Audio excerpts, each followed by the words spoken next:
Hey guys, Dan here from DansTube.TV, and today we're checking out the portable yet powerful Mavic Pro that weighs just 743 grams.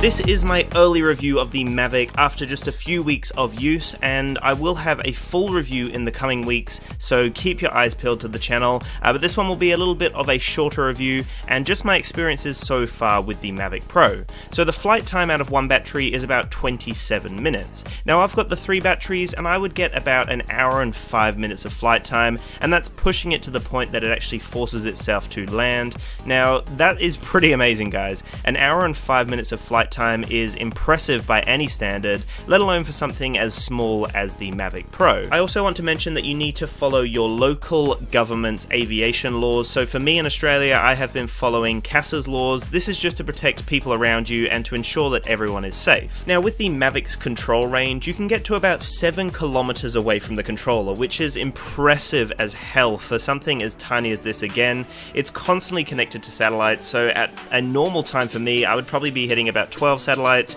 and at the optimal time I'm hitting about 19 satellites, so 7 kilometers away is insane. For me personally, I've only gone about 1.3k away and I had a controller signal error. I don't know whether that was just the relay with the video on my phone, because when I took it home the footage was smooth as hell, didn't drop frames or anything like that, or whether it actually was a signal error with the controller. Regardless, I turned around and came back at that point. It's just one of those things you don't really want to be flying and pushing it too far so that you do lose signal, because that's how you lose a drone of this standard right here. The Mavic is also an extremely zippy little drone, hitting up to 65 km/h speeds, and for me personally I've hit about 66 I believe, and that was against the wind, so that was extremely impressive. This thing just glides through the air, it's super aerodynamic, and the fact that it's tiny as well, it can just push through the wind, it's amazing. You also have a 3-axis gimbal, the camera on here is amazing as well, the gimbal works really well, and the camera can record up to 4K as well, and the image quality is just breathtaking on this camera here. You also have a 12 megapixel camera resolution when it comes to taking still photos. The drone and the controller is $1,700 Australian, so this is an expensive drone, and you want to make sure that everything works 100%. So I have a few notable things that I wanted to mention to you guys.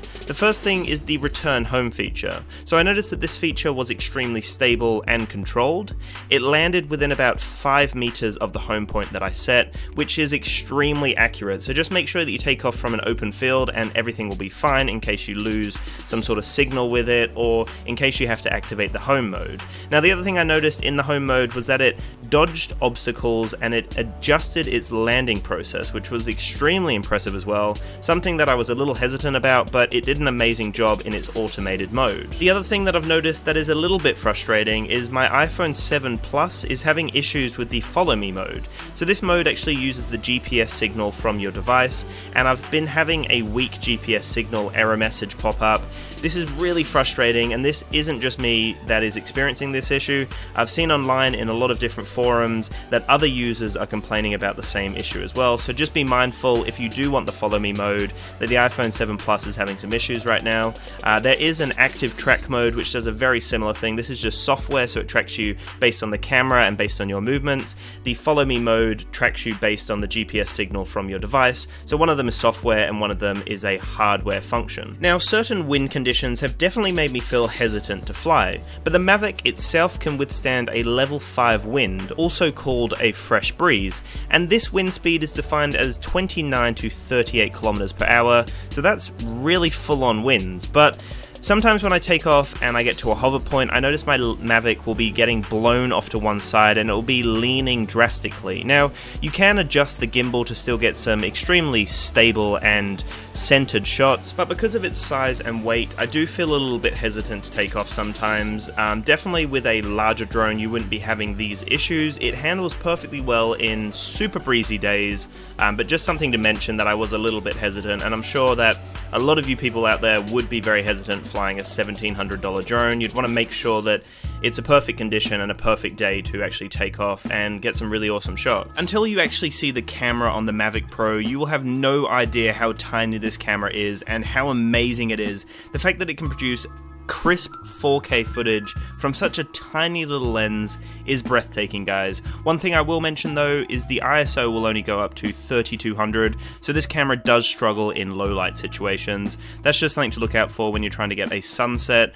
Make sure that you've got a nice amount of exposure and get the sun just before it goes down, otherwise you will notice the footage will go a little bit muddy and it doesn't look fantastic. Another thing to be mindful of when landing the drone is the fact that the camera is so low to the ground, so you need to be careful of rocks kicking up, any sort of dirt or grass in the way, and you need to make sure that you land on a flat surface. And that's the reason why I'm buying landing gear and landing legs for the drone, just to ensure that the camera is far away from the ground so that I don't damage it, because the camera and the gimbal will be one of the most expensive components on this little drone here. Flying my Mavic Pro has got to be one of my favorite pastimes now. It's just amazing to have that extra dimension to explore. The fact that I can fly and go anywhere I want without any boundaries besides the limited government boundaries that they have set is actually really amazing, guys. It's super freeing to be able to go wherever you want and to be able to capture amazing footage from such a tiny drone to then just land it, fold it back, and disappear. It's amazing, guys. It's just the coolest thing, and coming from a point where, you know, I was brought up where tech was starting to become relevant and gaming was getting really big, and to get to this point right now where I'm 24 and I can fold out a drone and fly it with pinpoint precision, that is just amazing, guys. So overall the experience has been amazing. The image quality on the camera itself is super sharp. It's not oversaturated or overexposed or anything. You have full control over shutter speed, ISO, and also the white balance as well. So it's really cool to have, you know, full control over the camera. You have a few other settings as well, which I'll go through in the full review. The only thing, like I mentioned, is it's not great in low light, but technically, in Australia, I'm not really meant to fly a drone at night, so that doesn't really bother me at all. The fact that I can just pass the controller over to a friend mid-flight, they've never picked up a drone in their life, and they can take control of the Mavic and get used to it within a few minutes, that right there is a testament of how amazing this piece of technology is. It flies beautifully, the camera's amazing, and everything is just so nice, and the finish on it is great. The controller has a great build to it as well. I was nervous about the controller, but it feels super robust and solid. The drone itself, the folding mechanism, I was worried that that was going to wear out over time. It feels really solid still, and I've been folding it out numerous times now. It just feels amazing, guys. So they've put a lot of effort into the aesthetics and the feel and the design, and the software obviously works amazingly well with your device, whether that be iOS or Android, and all of the different functions and features that the Mavic offer. This is a powerhouse of a little drone. It has so much functionality, it has so much power in it, and it's such a tiny drone, guys. So I will have my full review where I thoroughly go through all the different features and everything that I enjoyed and didn't enjoy about the Mavic, and just my experiences so far. So thank you so much for watching, guys. I really do appreciate your support. Make sure to subscribe to keep up to date with the full review and everything on the Mavic. Make sure to have a splendid day, and peace out.